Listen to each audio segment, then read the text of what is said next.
Rotation is locked. That's not all right. Guess I went in too early. We're doing this skinny today, apparently. Fun, it just makes me look taller.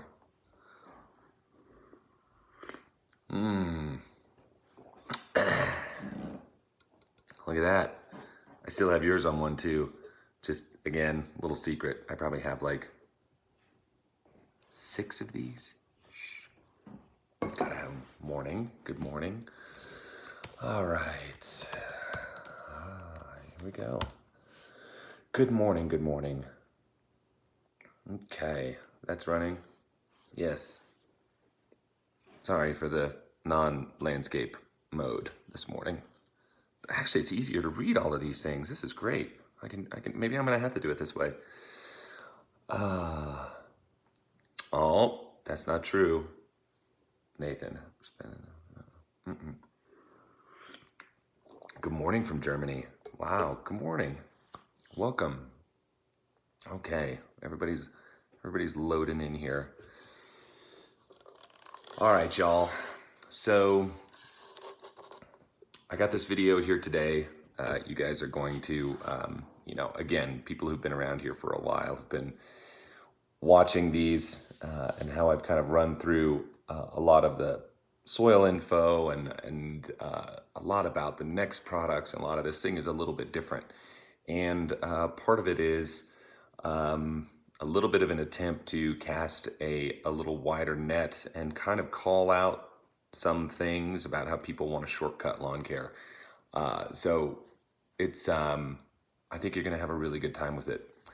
It was interesting to make because I just sort of had to plow through the information that I had and keep it really succinct. Sorry, must be early. Succinct.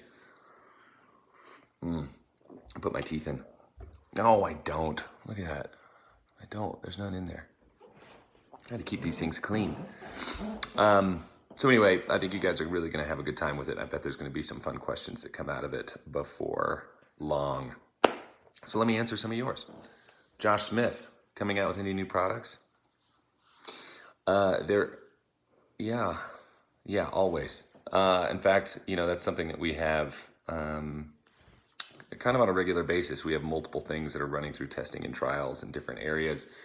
Currently, though, there's a few things that have really piqued my interest in regards to certain problems that people have in their lawn as a regular issue. And I am working through a couple of things that could be pretty fun to be trying.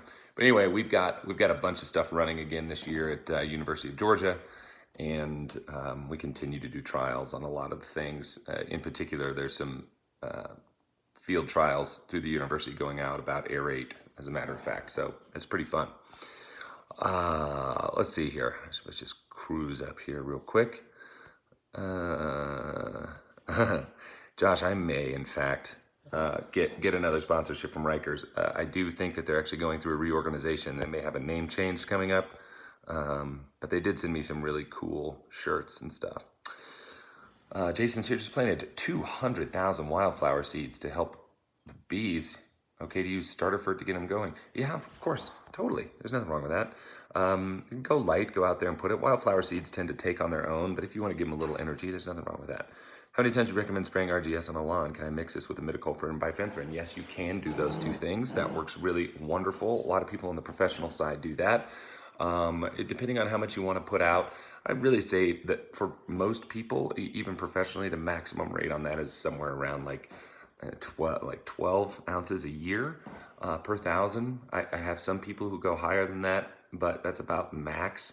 Initially, that product was really designed to be at 6 ounces a year, so 2 times, and people just like what it does and use a little more of it. So it's pretty cool. Let's see here. You too, Paul. You too. When will you be selling your own GCF hose and sprayers? Actually, I have a large tech stream going about that with some people at the moment, and we will be getting samples very soon. Would any of your products cause issues if you were doing a pH correction? No, none of these have the ability to really take any major changes in the soil pH because we're not putting enough volume of anything down to cause any massive shift. So it doesn't really work that way. You really have to be putting down a lot of material that is designed to change pH. I mean, if we're trying to acidify soil and we run a high rate of elemental sulfur at like 5 pounds per thousand, and you compare that to something that's really acidic in our line, like even our 700, which is a 1.8 pH, it's super low, you're only putting out 6 ounces of that versus 5 pounds of something else. So, you know, you're not going to really see a whole lot of major change. And so there you go. Hopefully that helps. If you could pick any 3 products everyone must use, what would they be? Water, sun, and coffee. Does that count? I'm sure you probably meant about the next products, but clarify that for me in case you're saying, you know, is there? Yeah, it was definitely, sorry, smart ass morning. It must be Sunday. What should I get to do? Dark Bermuda for Memorial, Ironite, microgreen.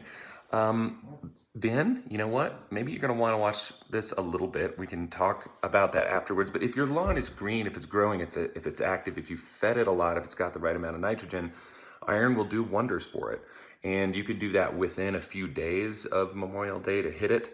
Letting it get, well, I'll leave some of those tips to the video that's coming, okay? If you had to choose one of your products that you had to use for the rest of your lawn care life, which would it be?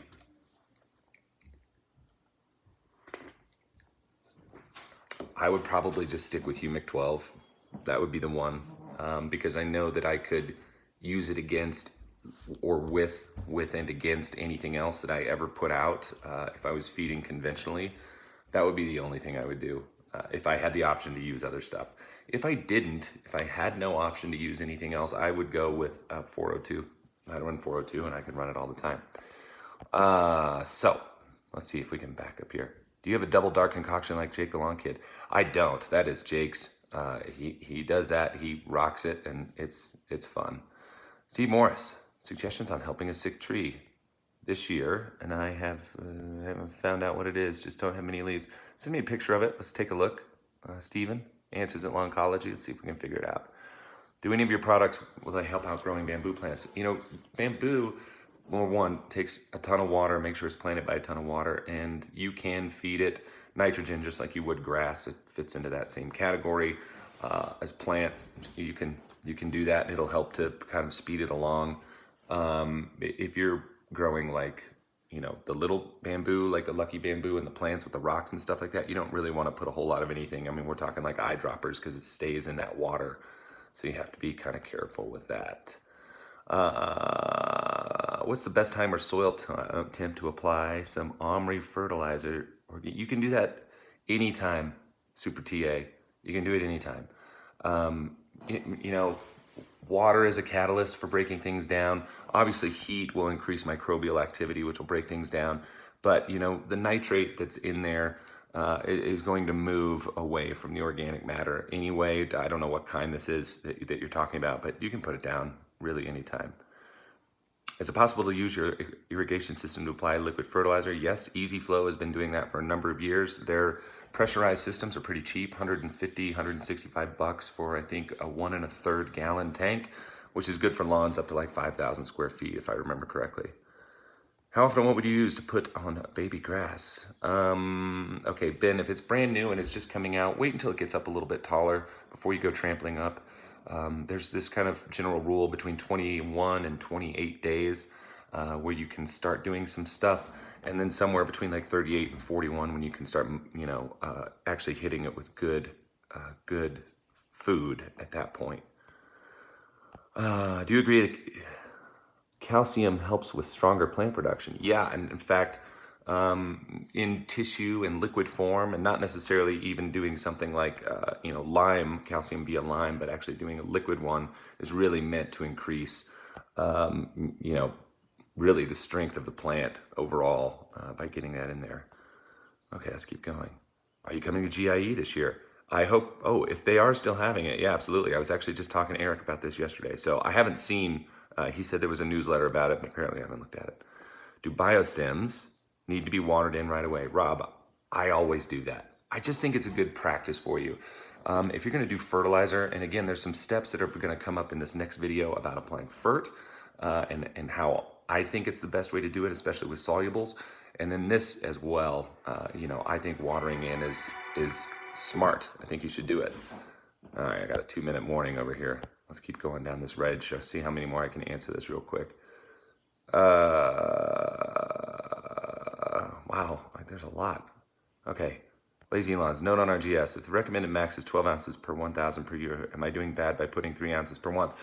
No, that's what I wanted to say here, is that's the recommendations that we put out. It's not bad. You just need to watch and make sure you're getting the results out of it every single time that you do. That's kind of the whole point, is at some point, every product is going to have a level of diminishing returns that where cost outweighs result. And so that's what you need to be looking for, okay? Let's see here. I'm not going to be able to get to all of these. Somebody asked me about calcium in any of your products. There is a very small measure in there, very small, because some of that stuff does not blend well with other material. So that is something we'll be looking at. Tommy, green charge for DIY? I don't know. We'll see. We'll see about that. I'm not sure yet. I'm kind of having to skip over here. Actually, I don't know that I'm going to get to any of these. What are your thoughts to use Milorganite and how price gouging makes it? Josh, you should watch this video that is about to come out.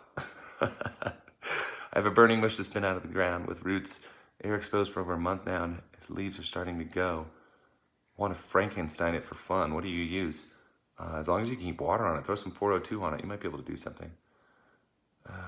Okay, I'm jumping over to the other thing because we've got 15 seconds before it starts. So, thank you. I'll talk to you guys real soon. I'm going back over to this side to sit and chat and type on the right. Talk to you guys soon.